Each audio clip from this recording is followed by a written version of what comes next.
So yun guys, aalis na ako dito guys. Guys, may mga tsinelas pa dito guys. May naririnig ako doon. Parang marami na rin pong mga kwento o anong mga kwento na mayroon doon. At lalo na po, marami ng bagyong dumaan. Kasi alam nyo guys, nung dumaan yung bagyong Yolanda, ay mayroon doon isang Amerikano na naanod at dumagsa dyan sa aming paliguan at doon na rin na linibing guys. Yun guys, yung daan sobra ng maraming damo at nakapalibot at may bagong bahay na rin dyan na ginagawa, kalaunan lang. At so ngayon guys, samahan nyo ako pasukin ang masukal na gubat na ito papunta doon sa paliguan na sinasabi ko sa inyo. Actually guys, dagat po ito, napakalawak na dagat na kung makikita mo ay yung kabila ng bundok. Makikita mo yung kabilang bundok. Samahan nyo ako guys na pasukin ang masukal na daan na ito.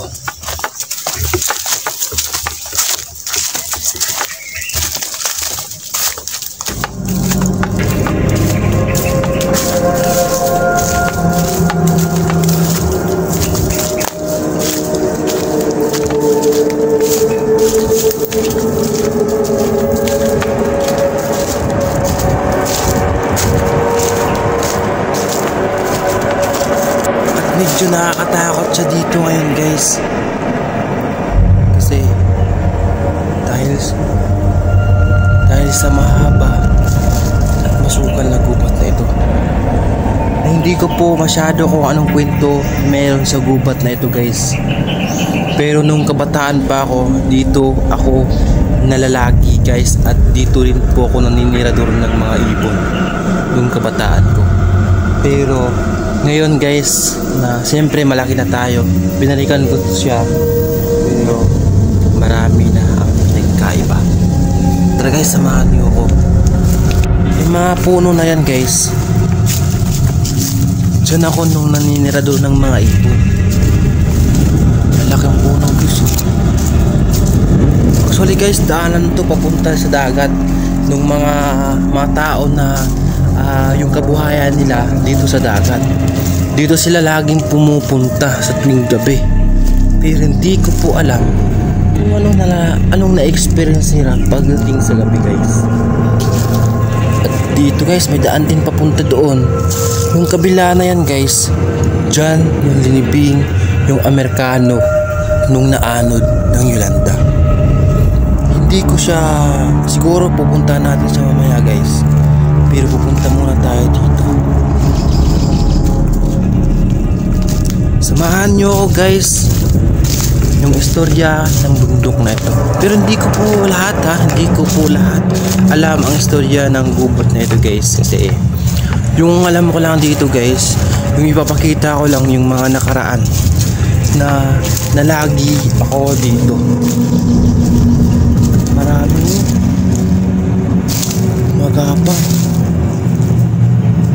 gumagapang sulod pa guys.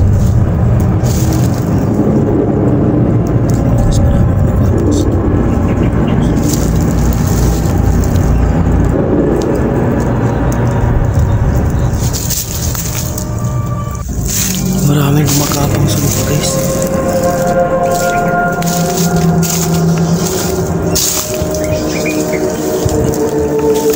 Gumagapang sulod pa.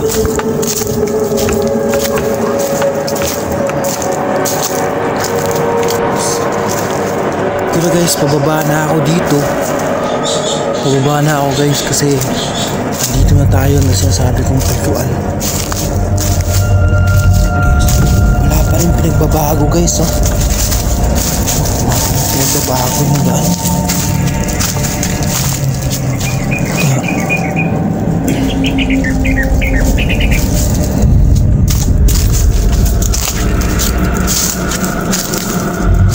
Guys, malaki yung tubig guys, malaki yung dagat. Ito yung sinasabi ko ng paliguan guys. Sobrang laki yung dagat guys. Ay! Ano kaya yung tumakbo? Bigla ako dun ah. Kaya yun, ahas kaya yun. Natakot yun. Ito na siya guys. Haba ng aking paglalakbay guys at narating ko na nga itong dagat na ito. Sobrang tahimik. Narating ko na guys yung dagat. Dito kami naliligo nung una guys. Nung kabataan pa ako dito kami naliligo. Yan, yung nakikita nyo dyan guys. Dyan kami naliligo noon. Sobrang laki yung dagat ngayon guys. At hindi ko maiikot doon sa kaliwa kasi tignan nyo yung bato guys. Ano nang dagat. Punta natin doon sa kaliwa guys. Ikutin natin dito sa kaliwa. Ano kaya yung tumakbo kanina? Bigla akong kinabanda na.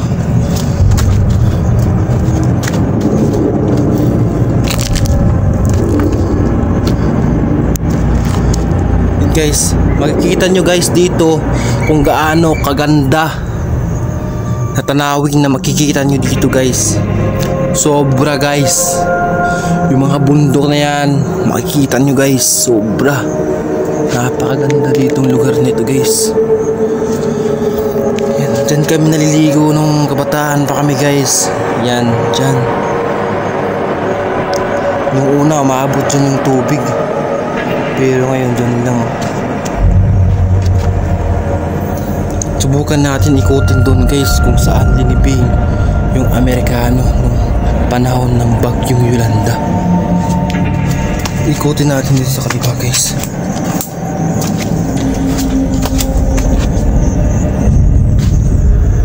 Parang sobrang lalim ng tubig.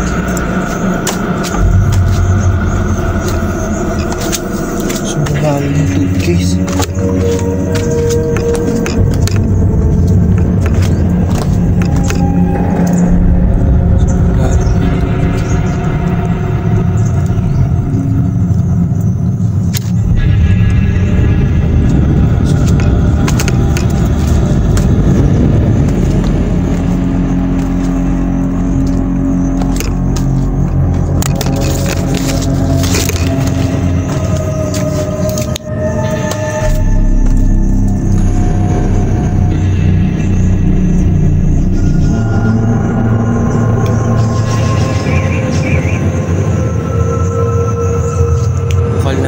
Dadaanan ko yun guys. Yung banda na yun guys. Diyan diniping yung Amerikano. Sa pagkakaalam ko guys, diyan diniping. Banda na yan.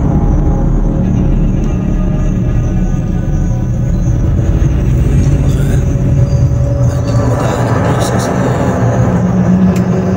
ang dagat guys pumunta dito. Sobrang lalim.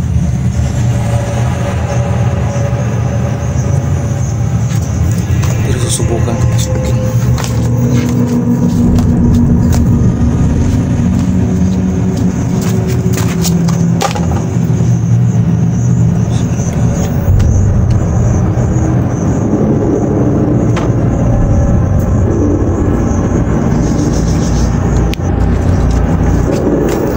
Guys, binabaybay ko yung tabi ng dagat guys.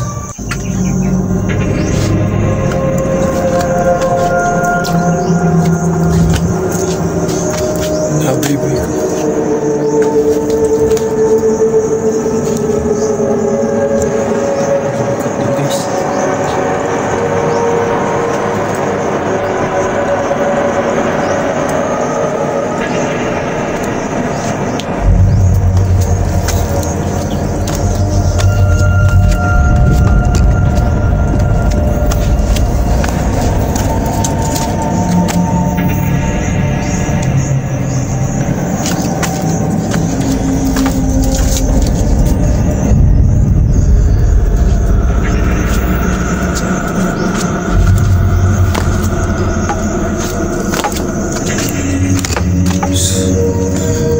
Separat. Guys, may isa dito ng bangka guys. May maliit na bangka dito. Guys,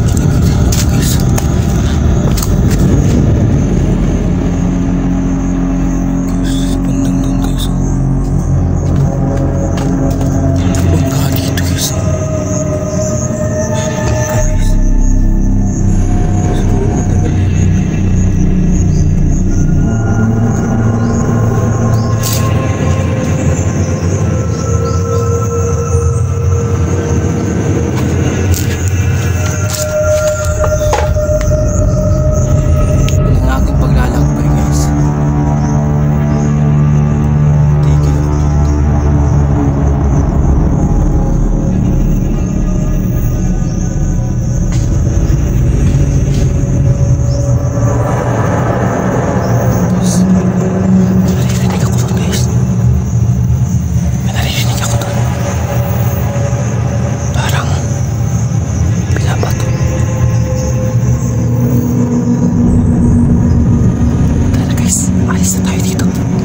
Alis na tayo dito guys. Dito na ako agad sa baba. So yun guys, alis na ako dito guys. Kasi hindi natin gagambalain ano. Kasi dahil sa matagal na rin yung panahon na yun.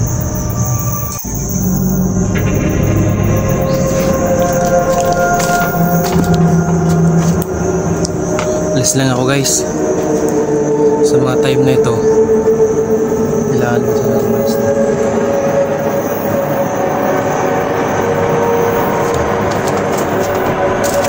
Guys, may mga chinelas pa dito guys.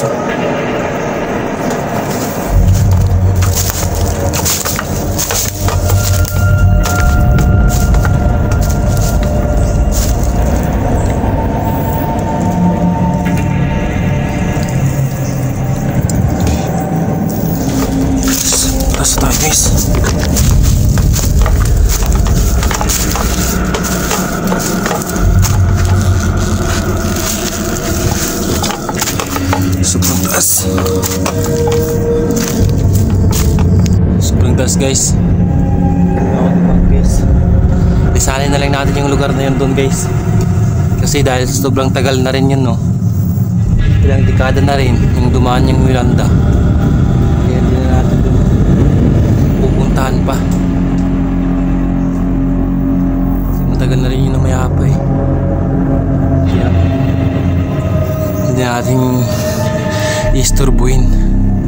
Sobrang pagis-pagis na ako guys. Tara guys.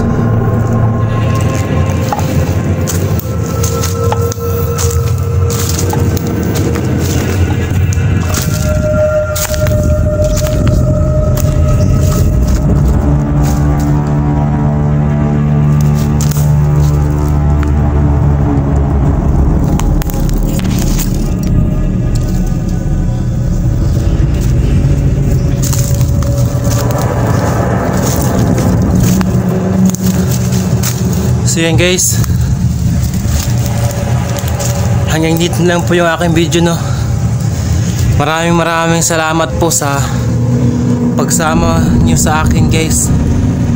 At wag po natin kalimutan mag-comment at mag-like at mag-share ng ating video guys, para po updated po kayo sa mga susunod natin na video. At saka paki-subscribe na rin guys no. Sobrang nakakapagod guys. Marami ako nalipang dito guys. So yun guys, hanggang dito lang guys. Follow lang kayo guys para updated kayo sa mga susunod na video na gagawin natin na tulad din nito.